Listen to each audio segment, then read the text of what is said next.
নমস্কার, এসপিএন চ্যানেলে আপনাদের স্বাগত। সার্ভিসেসকে চূর্ণ করে 7 পয়েন্ট রঞ্জি ট্রফির কোয়ার্টার ফাইনালে বাংলা।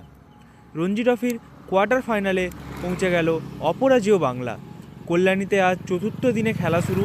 ঘণ্টাখানেকের মধ্যেই ইনিংস ও 46 রানে সার্ভিসেসকে উড়িয়ে দিল অভিমন্যু ঐশ্বরানের নেতৃত্বাধীন দল।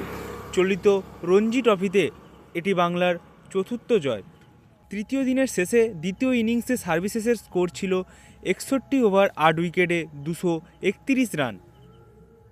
আজ তাদের ইনিংস শেষ 75 ওভারে 287 রানে।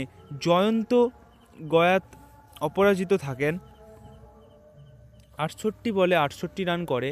এদিন সার্ভিসেসের শেষ উইকেট দুটি তুলে নিল শাহবাজ আহমেদ ও আকাশদীপ। মোহাম্মদ শামি আজ বোলিং করেননি। দ্বিতীয় ইনিংসে তার বোলিং ফিগার 16 ওভার 3 মেডেন 51 রানের বিনিময়ে 5 উইকেট।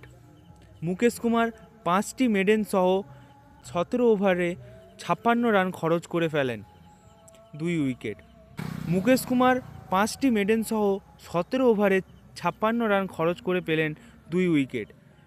সুরজ সিন্ধু জাসওয়াল, আকাশদীপ ও শাহবাজ পেয়েছেন 1টি করে উইকেট। ম্যাচের সেরা সুদীপ চট্টোপাধ্যায়।